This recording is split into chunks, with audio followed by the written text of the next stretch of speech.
Hello and welcome, tacticians. If you are looking for a way to 100% the Red Gobbos quest, well, you are in the right place.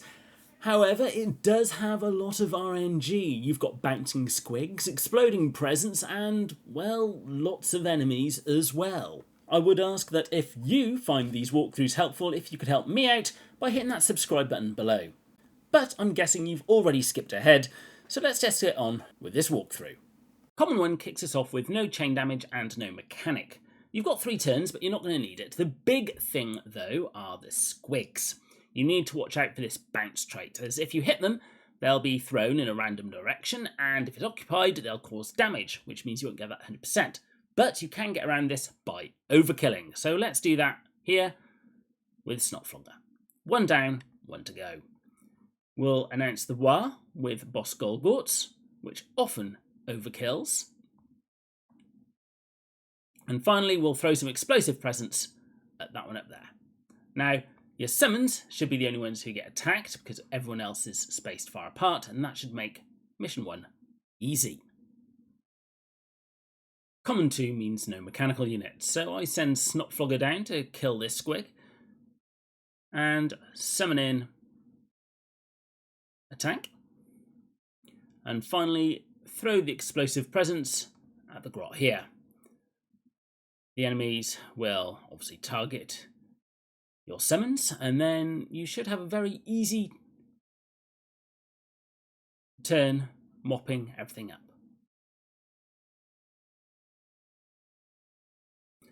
Common 3 disallows use of Tank Smasher, so we're going to use Boss Gobbos and Call a Wa. Now, yes, we are likely to get injured or take at least some amount of damage, but that's not terrible. We can deal with that. But first, we do need to kill those squigs and then heal up Boss Gobbos. Now, your summons will get trounced, but that's what they're there for. And then you've got the rest of the turn, well, 2 turns to be honest, to finish the others off. Uncommon 1 means you can only have a maximum of 3 hits in your attack, which means you can't bring in Gobbos scraps. As always, Snotflogger is absolutely, I would say, instrumental in these missions as, well, just kills everyone very easily indeed. And we're going to use the explosive presence on this orc because we don't want to get too close to those squigs. So we'll call the Wa. And then Snotflogger should be able to kill off the last squig with no trouble. Uncommon 2 disallows the use of anyone with the Beast Slayer trait, so unfortunately that means no Snotflogger. But we've still got Boss Gobbos who can announce the Wa, and he should always overkill this squig. Like that. The Red Gobbo can go and kill this one. And where are we going to put the tank? Let's put the tank, well, just in front of us, I guess. And let's see what the squigs do. They've come to attack Boss Gobbos. Now, that's not a massive problem, as we can move back, come up with Gobbos scraps, healing them up. And then, as long as that squig doesn't bounce on someone like the Red Gobbo, we're fine. We should be able to lob some explosive presents here to finish them off. And Uncommon 3 is also no chain damage. So again, we'll start with Boss Gobbos leading the charge straight in. We're kind of like fine if he gets injured, purely because we've got this healing power up here, and of course we got Gobbos scraps who we're going to keep nice and safe. All right, Gobbo can go and hit someone, and it is mostly going to kill it in one go. Let's bring in a tank to kill one, and let's see what the enemy does. Now, as I said, if they do manage to hit Boss Gobbos, it's not the end of the world, but as you can see, they didn't this time, and it's an easy clear up. But as I said, you can still heal. Rare 1 means no crushing strike and basically no Boss Gobbos. So move Snotflogger here and summon in your grots, which will kill these 3. Gobbos scraps moves up and brings in his tank, which should hopefully kill a squig. And, well, we're just going to move the Red Gobbo out of the way because these will attack the grots, who will then explode thanks to Da Revolution passive ability of the Red Gobbo. So let's see what happens.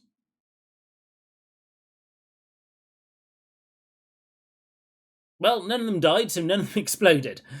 Brilliant. However, the positive side is none of our characters are injured either. So we should be able to finish these off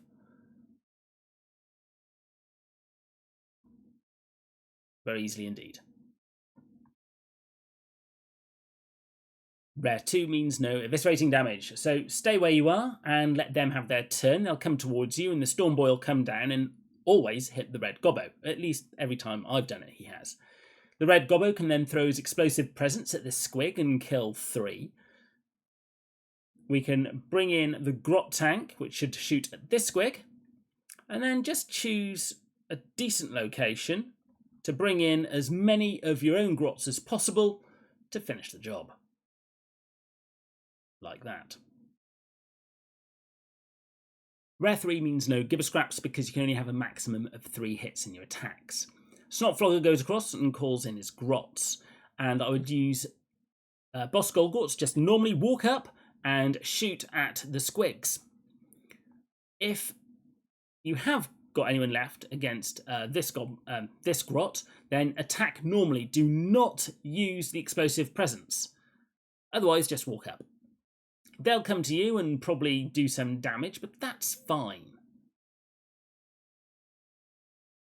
Okay, so both have been injured, which I will admit is not great. So we'll throw some explosive presence here.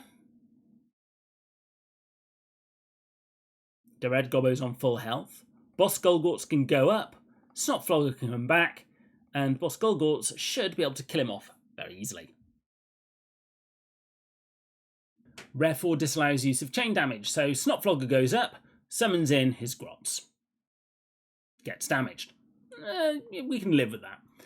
And then that red Gobbo can go up and throw some explosive presence.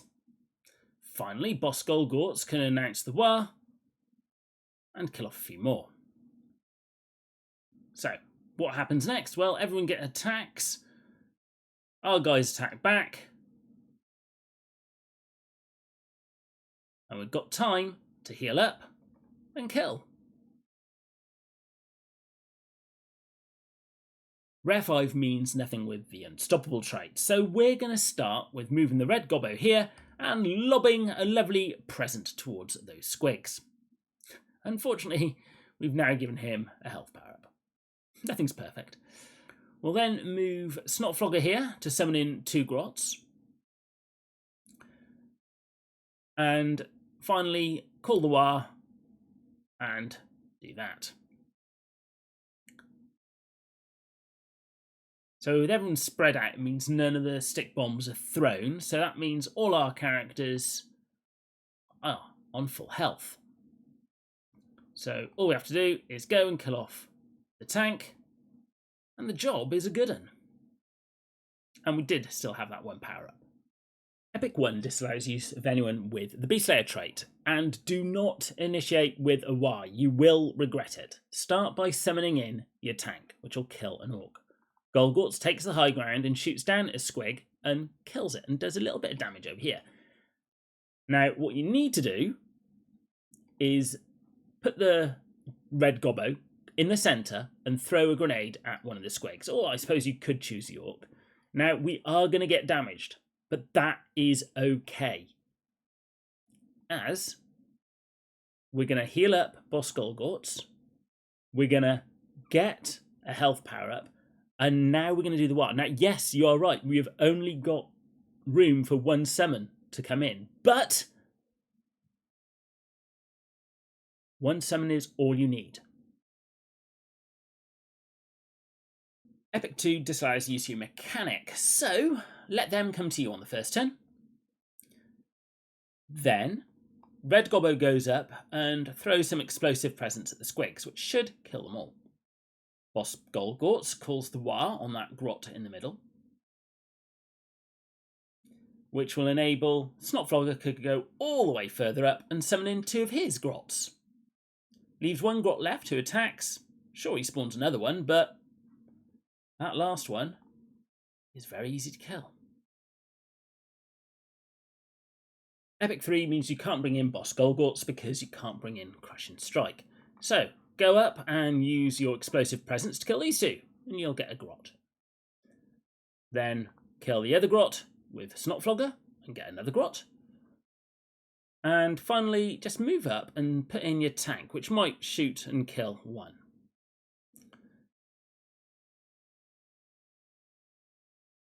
As you saw, there's a commando that comes in, and the red Gobbo might get injured, so you need to send him back to heal up. And we still have 2 turns left, so I would recommend going up with Snotflogger. Don't kill him, because that will only summon 1 grot. Use your summons to get 2. And if you need to, send up your mechanic to kill him off. Now, this tank will shoot at one of the 2 grots. And then you should be able to kill him off with Snotflogger and Gobbos scraps. For the first legendary, you're not allowed to bring in anyone with eviscerating damage, so Snotflogger goes into the middle, summons in the grots. You should kill one, and if you're lucky, you might kill the second. But if you don't, summon in the tank, which should then kill the next one. Send the red Gobbo across to kill this grot, and of course he won't summon one because you don't get a grot from a grot. So in come the Storm Boys. If they kill, I love that bit, if they kill a grot, you'll see that lovely chain reaction, and a lot of them die. Now, the red Gobbo can use his explosive presence here, killing these 2, and Snotflogger can easily kill a Storm Boy if there are any left. The second legendary means you can't use any chain damage, and it is a massive RNG fest because of the number of enemies. Grots explode, squigs bounce. It is a token trap if you want to get full points. With all that said, start with announcing the war against this grot on the far right. The reason being, it's as safe as you can get boss Golgorts, which in this map isn't very. Put the red Gobbo in the tall grass and attack Squig. Get Snotflogger as far up and summon in more grots. And this is probably as safe as you can get. With all of that done, the only one who got injured was boss Golgorts. It could easily be someone else for you. So focus on killing one of the things that's left.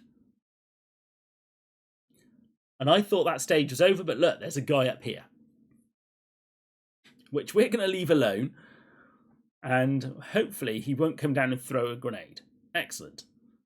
Heal up boss Golgorts and throw the last grenade at that orc and win. Good luck on that one. And finally the Mythic, where I have increased the level of all of these to be Diamond 3. As quite frankly, my Diamond 1 orcs could not do this mission. So, how to do this? And this still took me a few attempts, all at Diamond 3. So, what you need to do is shoot that first grot and move the red Gobbo up. This allows you to throw his explosive presence down and hopefully kill all 3. Unfortunately, that Squig stayed alive here. We're then going to use Snotflogger to kill this one grot, which would summon in another grot, which still didn't kill that last Squig. So then we're going to move up with boss Golgorts and shoot one. Now the other one survived. But the idea is here we're trying not to bunch up because we don't want those boys using their stick bombs. With all that said, we now heal up Snapareka and they have their go.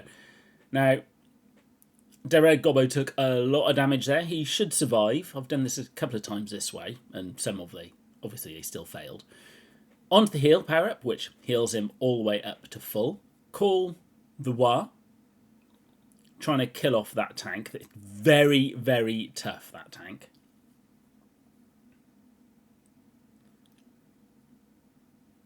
Run up with Snotflogger to kill one and summon in a grot and kill the Squig normally. You don't want the presence to explode because that would explode your other Squig, which means that there's less targets for the tank to shoot at. We then move Gobbos scraps up and we summon in the tank. Now it's shot at the other tank, unfortunately. I was hoping it would go for the boy, but it worked out okay, even though the boy then did use a stick bomb. It exploded all the grots, including himself, and the red Gobbo was protected by the shield. So now all we need to do is somehow finish off this tank.